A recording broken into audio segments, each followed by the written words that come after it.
ശ്രീ വേണു 9 മണി കഴിഞ്ഞിട്ട് താങ്കൾ 1 മിനിറ്റ് കൂടി ഒരു പാനലിസ്റ്റിന് അധികം കൊടുക്കുന്ന സമയത്ത് എനിക്ക് ഗ്യാരണ്ടി ചെയ്ത് 30 സെക്കൻഡെങ്കിലും താങ്കൾ എനിക്ക് തരേണ്ടതാണ്. അതിലൊരു സ്വാഭാവിക നീതിയുണ്ട്. ഞാൻ പറയുന്നത് C2+50% എന്ന് പറഞ്ഞ് ഞാൻ ചോദിച്ചതിന് അദ്ദേഹം മറുപടി പറയാത്തത് എന്തുകൊണ്ടെന്ന് ശ്രീ വേണു തന്നെ ഈ ചർച്ച കഴിഞ്ഞ് നോക്കട്ടെ. 2, MSP ലീഗലാക്കണമെന്ന് സ്വാമിനാഥൻ പറഞ്ഞിട്ടുണ്ടോ? പറഞ്ഞിട്ടില്ല. 3, 2001 സെക്കൻഡ് സാറേ, 2002 മുതൽ ഇവിടെ ആദ്യമായിട്ട് കോൺട്രാക്ട് ഫാമിംഗ് വിപുലമായിട്ട് നടത്തിയിരുന്ന സർക്കാർ ഏതാണ്? കോൺഗ്രസ് സർക്കാർ, പഞ്ചാബിൽ അമരീന്ദർ സിംഗ്. അതിനു മുമ്പ് പെപ്സിക്കോ ഉണ്ട്, അതല്ലെങ്കിൽ പിസ്സ ഹട്ട് ഉണ്ട്. ഇവർക്കെല്ലാം വേണ്ടിയിട്ട് കോൺട്രാക്ട് ഫാമിംഗ് ഇന്ത്യയിൽ തന്നെ നടത്തിയിട്ടുണ്ട്. 2006 MSP എന്ന് പറയുന്നത് ലീഗലൈസ് ചെയ്യണോ വേണ്ടയോ എന്ന കാര്യത്തിൽ കോൺഗ്രസ് സർക്കാർ ഒരു കമ്മിറ്റിയെ അവിടെ പഠനത്തിന് വേണ്ടിയിട്ട് വെച്ചു. ആ കമ്മിറ്റിയുടെ ആത്യന്തികമായിട്ടുള്ള നിർദ്ദേശം അത് ലീഗലൈസ് ചെയ്യേണ്ട എന്നായിരുന്നു. എൻ്റെ വാദം കഴിഞ്ഞു. സ്വാമിനാഥൻ കമ്മിറ്റിയുടെ MSPയിലുള്ള റെക്കമെൻഡേഷൻ അതേപടി സ്വീകരിക്കാനായിട്ട് തയ്യാറാണോ എന്നുള്ളത് ഒരുപക്ഷെ ഈ ചർച്ചയിൽ ശ്രീ ബിജുവിന് പറയാം. അദ്ദേഹം കർഷക നേതാവാണ്, കർഷകരെ പ്രതിനിധീകരിക്കുന്നയാളാണ്. ആ നിർദ്ദേശവുമായിട്ട് മുന്നോട്ട് പോകുന്നതിന് സ്വാമിനാഥൻ കമ്മിറ്റി MSPയുമായി ബന്ധപ്പെട്ട് പറഞ്ഞിരിക്കുന്ന കാര്യങ്ങൾ അതേപടി സ്വീകരിക്കാൻ അവർ തയ്യാറാണോ എന്നുള്ളത് ഒരുപക്ഷെ അദ്ദേഹത്തിനും പറയാം. പക്ഷേ ഇതിൻ്റെ പ്രായോഗികമായിട്ടുള്ള ഒരു തലത്തിൽ, അതിൻ്റെ ഒരു ഇംപ്ലിമെൻറ്റേഷനിൽ നമ്മുടെ രാജ്യത്തുള്ള നിരവധി ആൾക്കാർ, അത് പ്രത്യേകിച്ച് എക്കണോമിസ്റ്റുകളായിട്ടുള്ള അശോക് ഗുലാത്തിയെ പോലെയുള്ള നിരവധി ആൾക്കാർ പറഞ്ഞിട്ടുണ്ട് അത് എങ്ങനെയാണ് പ്രായോഗികമല്ലാതെയാകുന്നത് എന്ന്. ഇപ്പോൾ MSPയുടെ കാര്യത്തിലാണെങ്കിൽ അതിൻ്റെ ഒരു ലീഗൽ ഗ്യാരണ്ടിയിൽ ഉണ്ടാകുന്ന ഒരു പ്രശ്നം, ഏത് രീതിയിലുള്ള ലീഗൽ ഗ്യാരണ്ടിയാണ് നമുക്ക് ഉണ്ടാകേണ്ടത് എന്നുള്ളതാണ് അതിൻ്റെ ഒരു പ്രശ്നം.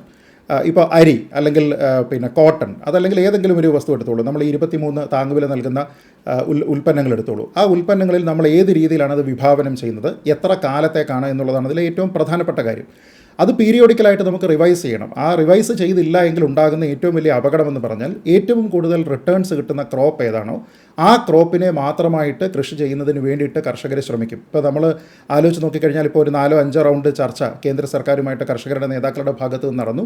അപ്പോൾ സർക്കാർ അവിടെ പറയുന്ന ചില കാര്യങ്ങളുണ്ട്. ഇപ്പോൾ NAFED വഴി സംഭരിക്കാം, അല്ലെങ്കിൽ NCCF വഴി സംഭരിക്കാം, അടുത്ത 5 വർഷത്തേക്ക് നമ്മളതിനെ ഒരു ലീഗൽ ഗ്യാരണ്ടി തന്നുകൊണ്ട് നമ്മൾ സംഭരിക്കാം എന്നൊക്കെ പറയുന്ന സമയത്ത് അവർ അതിനോടൊപ്പം തന്നെ പറയുന്ന ഒരു കാര്യമുണ്ട്, ക്രോപ്പ് ഡൈവേഴ്സിഫിക്കേഷൻ എന്ന് പറയുന്ന കാര്യങ്ങളോട് യോജിക്കുന്ന കർഷകർക്ക് ബാധകമാകും എന്നാണ് പറയുന്നത്. എന്ന് വെച്ചാൽ ഉണ്ടാകുന്ന ഒരു പ്രശ്നം, ഗോതമ്പ് കൃഷി ചെയ്യുന്നുകൊണ്ടിരിക്കുന്ന ഒരു കർഷകന് അതിനേക്കാൾ കുറച്ചുകൂടി പ്രോഫിറ്റബിൾ ആയിട്ടുള്ള ഒരു വിള കിട്ടുകയും എത്ര ഉൽപ്പാദിപ്പിച്ചു കഴിഞ്ഞാലും അത് വാങ്ങാനായിട്ടുള്ള ഒരു നിയമ സംവിധാനം നിയമപരമായിട്ട് നമ്മുടെ നാട്ടിൽ ഉണ്ട് എന്നും വരികയാണെങ്കിൽ ഈ ഡൈവേഴ്സിഫിക്കേഷൻ മറന്നുകൊണ്ട് ഒരുപക്ഷെ ഒരേ രീതിയിലത്തേക്കുള്ള ഒരു കൃഷിയിലേക്ക് പോയി കഴിഞ്ഞാൽ ഉണ്ടാകുന്ന കുറേയധികം അപകടങ്ങളുണ്ട്.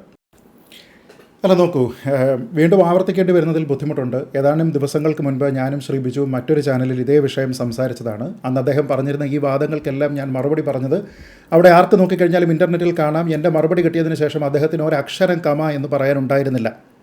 എഡിബിൾ ഓയിലിൻ്റെ ഇമ്പോർട്ട് കാര്യം ഞാൻ വിശദീകരിച്ചതാണ്.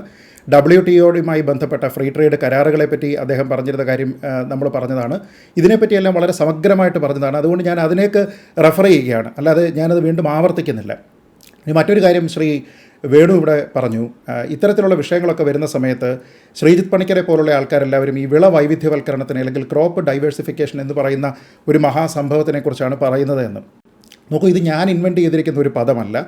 ഇത് ഈ മേഖലയിലുള്ള ഏറ്റവും പ്രധാനപ്പെട്ട ഒരു പ്രാക്ടീസാണ്. ഇപ്പോൾ ഇന്ത്യയെ സംബന്ധിച്ചിടത്തോളം തന്നെ നമുക്ക് ഈ Indian council for agricultural research എന്ന് പറഞ്ഞിട്ടുള്ള ICAR ഉണ്ട്. അതിൽ ഏറ്റവും പ്രധാനപ്പെട്ട കാര്യം, ഞാൻ പറഞ്ഞു വന്ന പോയിൻ്റ് ഒന്ന് പൂർത്തീകരിക്കണം, കാരണം താങ്കളുടെ ആ വാദം ഞാൻ നേരത്തെ പറഞ്ഞതുപോലെ ഇത് ആർക്കൈവ് ചെയ്യപ്പെടാൻ പോകുന്ന ഒരു വീഡിയോ ആയതുകൊണ്ടാണ്. നമുക്ക് ക്രോപ്പ് ഡൈവേഴ്സിഫിക്കേഷൻ എന്ന് പറയുന്നത് ആസ് എ പോളിസി ഞാൻ നേരത്തെ പറഞ്ഞതുപോലെ ICAR പോലെയുള്ള ബോഡികൾ ചെയ്യുന്ന ഒരു കാര്യമാണ്.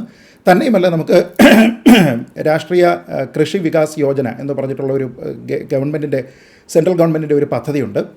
ആ പദ്ധതിയിൽ ഏറ്റവും കൂടുതൽ ബജറ്ററി അലൊക്കേഷൻ പോലും പോകുന്ന ഒരു പ്രോഗ്രാം CDP ആണ്, ക്രോപ്പ് ഡൈവേഴ്സിഫിക്കേഷൻ പ്രോഗ്രാം.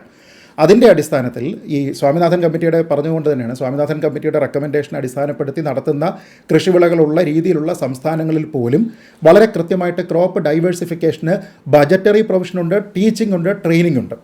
അപ്പോൾ അതിൻ്റെ ഭാഗമായിട്ട് ഉദാഹരണത്തിന് പാഡിയാണ് കൃഷി ചെയ്യുന്നതെങ്കിൽ അതിനുശേഷം പിന്നീട് നമുക്ക് എങ്ങനെ ഡൈവേഴ്സിഫൈ ചെയ്യാം, പിന്നീട് ഏത് സമയത്ത് പാഡിയിലേക്ക് തിരിച്ചു വരാം, ടുബാക്കോയാണ് കൃഷി ചെയ്യുന്നുണ്ടെങ്കിൽ ഏത് സമയത്തേക്ക് അതിലേക്ക് തിരിച്ചു വരാം, ഏതൊക്കെ വിളകളാണ് ശാസ്ത്രീയമായിട്ട് ഡൈവേഴ്സിഫിക്കേഷൻ്റെ ഭാഗമായിട്ട് ഉപയോഗിക്കേണ്ടത് തുടങ്ങിയ കാര്യങ്ങളുണ്ട്. അപ്പോൾ അതൊരു സ്റ്റാൻഡേർഡ് പോളിസിയാണെന്നുള്ളതാണ് ഒന്നാമത്തെ കാര്യം. രണ്ടാമത്തെ കാര്യം, ഞാൻ നേരത്തെ ചോദിച്ചു, മിനിമം സപ്പോർട്ട് പ്രൈസുമായി ബന്ധപ്പെട്ട് സ്വാമിനാഥൻ കമ്മീഷൻ്റെ റെക്കമെൻഡേഷൻ എന്താണ്, ആ റെക്കമെൻഡേഷനാണോ ഇന്നത്തെ കർഷക നേതാക്കൾ ആവശ്യപ്പെടുന്നത് എന്നുള്ള എൻ്റെ പ്ലെയിൻ ആയിട്ടുള്ള ഒരു ചോദ്യത്തിന് ഞാൻ കഴിഞ്ഞ ചർച്ച റെഫർ ചെയ്തതുപോലെ തന്നെ ശ്രീ ബിജു ഇവിടെ മറുപടി പറഞ്ഞിട്ടില്ല. അദ്ദേഹത്തിൻ്റെ അടുത്ത അവസരത്തിൽ അദ്ദേഹം പറയുമെന്ന് ഞാൻ പ്രതീക്ഷിക്കുകയാണ്. ഒരു സെക്കൻഡ്, രണ്ട്, ഞാൻ പറഞ്ഞിരിക്കുന്നത് വീണ്ടും എൻ്റെ നയമല്ല, നേരെ മറിച്ച് എക്കണോമിസ്റ്റുകളായിട്ടുള്ള ശ്രീ ബിജു എക്കണോമിസ്റ്റ് ആയിരിക്കാം, ശരി തന്നെ, ഞാനല്ല.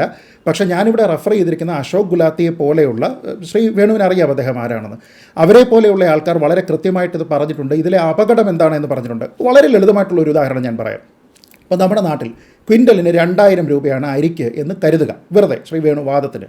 അപ്പോൾ അതൊരു നിയമപരമായിട്ടുള്ള എഗ്രിമെൻ്റ് ആയിട്ട് വരുന്ന സമയത്ത് നമ്മുടെ നിലവിലുള്ളതുപോലത്തെ ബോഡീസ്, മറ്റേ CPCO ബോഡി ഒന്നും അല്ല തീരുമാനിക്കുന്നത്, സർക്കാർ കൊടുക്കുന്ന ഗ്യാരണ്ടിയാണെന്ന് കരുതിക്കോളും.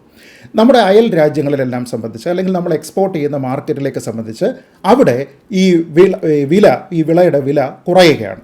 ആ കുറയുന്ന സമയത്ത് നമുക്കൊരു കോമ്പറ്റീറ്റീവ് പ്രൈസിങ് അവിടെ കൊടുത്തുകൊണ്ട് നമുക്ക് എക്സ്പോർട്ട് ചെയ്യാനായിട്ട് സാധിക്കുമോ? ഇപ്പോൾ ഉദാഹരണത്തിന് 1600 രൂപയ്ക്ക് ഓഫർ ചെയ്യാനായിട്ട് ഒരു രാജ്യമുണ്ടെങ്കിൽ നമ്മൾ 2000 രൂപയ്ക്കാണ് പ്രൊക്യൂർ ചെയ്യുന്നത് എങ്കിൽ കോമ്പറ്റീറ്റീവായിട്ട് അവിടേക്ക് മാർക്കറ്റിൽ ഒരു ട്രേഡിന് പോകാനായിട്ട് നമുക്ക് സാധിക്കുമോ എന്നുള്ള ഏറ്റവും ലളിതമായിട്ടുള്ള എക്കണോമിക്സ്. അതിന് ഗുലാത്തി ആവേണ്ട, അതിന് ശ്രീ ബിജുവിൻ്റെ എക്കണോമിസ്റ്റ് ആവേണ്ട, ഏറ്റവും ലളിതമായിട്ടുള്ള, നമ്മളാരും തന്നെ ലാഭവും നഷ്ടവും ഒക്കെ തന്നെ പഠിക്കുന്നത് നമ്മളാരും എക്കണോമിസ്റ്റ് ആയതുകൊണ്ടല്ലോ. സാധാരണ നമ്മൾ 4ാം ക്ലാസ്സിൽ പഠിച്ചിരിക്കുന്ന കണക്ക് വെച്ചിട്ടാണ് ഞാൻ ചോദിക്കുന്നത്. നമ്മൾ കർഷകരിൽ നിന്ന് പ്രൊക്യൂർ ചെയ്യുന്നത് 2000 രൂപയ്ക്കാണ് എങ്കിൽ ഇൻ്റർനാഷണൽ ഓപ്പൺ മാർക്കറ്റിൽ 1600 വിലയായിരിക്കുന്ന സമയത്ത് കോമ്പറ്റീറ്റീവ് പ്രൈസ് കൊടുത്തുകൊണ്ട് നമ്മുടെ രാജ്യത്തിന് ഇത് അങ്ങോട്ട് കൊണ്ടുപോകാൻ കഴിയുമോ? കഴിയുമെങ്കിൽ കൂടുതലായിട്ട് ഇവിടെ പ്രൊക്യൂർമെൻറ്റ് നടക്കും, നമ്മുടെ ഇവിടുത്തെ കർഷകർക്ക് കൂടുതലായിട്ടുള്ള ബെനിഫിറ്റുകൾ കിട്ടും. നോക്കൂ, ഇത് ആവർത്തിക്കേണ്ടി വരുന്നതിൻ്റെ ബുദ്ധിമുട്ടുണ്ട്, പക്ഷേ ഇതെല്ലാം തന്നെ ശ്രീ ബിജുവിനോട് ഞാൻ പറഞ്ഞ കാര്യം തന്നെയാണ്. ശ്രീ വേണു 9 മണി കഴിഞ്ഞിട്ട് താങ്കൾ 1 മിനിറ്റ് കൂടി ഒരു പാനലിസ്റ്റിന് അധികം കൊടുക്കുന്ന സമയത്ത് എനിക്ക് ഗ്യാരണ്ടി ചെയ്ത് 30 സെക്കൻഡെങ്കിലും താങ്കൾ എനിക്ക് തരേണ്ടതാണ്. അതിലൊരു സ്വാഭാവിക നീതിയുണ്ട്. ഞാൻ പറയുന്നത് C2+50% എന്ന് പറഞ്ഞ് ഞാൻ ചോദിച്ചതിന് അദ്ദേഹം മറുപടി പറയാത്തത് എന്തുകൊണ്ടെന്ന് ശ്രീ വേണു തന്നെ ഈ ചർച്ച കഴിഞ്ഞ് നോക്കട്ടെ. 2, MSP ലീഗലാക്കണമെന്ന് സ്വാമിനാഥൻ പറഞ്ഞിട്ടുണ്ടോ? പറഞ്ഞിട്ടില്ല. 3, 2001 സെക്കൻഡ് സാറേ, 2002 മുതൽ ഇവിടെ ആദ്യമായിട്ട് കോൺട്രാക്ട് ഫാമിംഗ് വിപുലമായിട്ട് നടത്തിയിരുന്ന സർക്കാർ ഏതാണ്? കോൺഗ്രസ് സർക്കാർ, പഞ്ചാബിൽ അമരീന്ദർ സിംഗ്. അതിനു മുമ്പ് പെപ്സിക്കോ ഉണ്ട്, അതല്ലെങ്കിൽ പിന്നെ പിസ്സ ഹട്ട് ഉണ്ട്. ഇവർക്കെല്ലാം വേണ്ടിയിട്ട് കോൺട്രാക്ട് ഫാമിംഗ് ഇന്ത്യയിൽ തന്നെ നടത്തിയിട്ടുണ്ട്. 2006 MSP എന്ന് പറയുന്നത് ലീഗലൈസ് ചെയ്യണോ വേണ്ടയോ എന്ന കാര്യത്തിൽ കോൺഗ്രസ് സർക്കാർ ഒരു കമ്മിറ്റിയെ അവിടെ പഠനത്തിന് വേണ്ടിയിട്ട് വെച്ചു. ആ കമ്മിറ്റിയുടെ ആത്യന്തികമായിട്ടുള്ള നിർദ്ദേശം അത് ലീഗലൈസ് ചെയ്യേണ്ട എന്നായിരുന്നു. എൻ്റെ വാദം കഴിഞ്ഞു.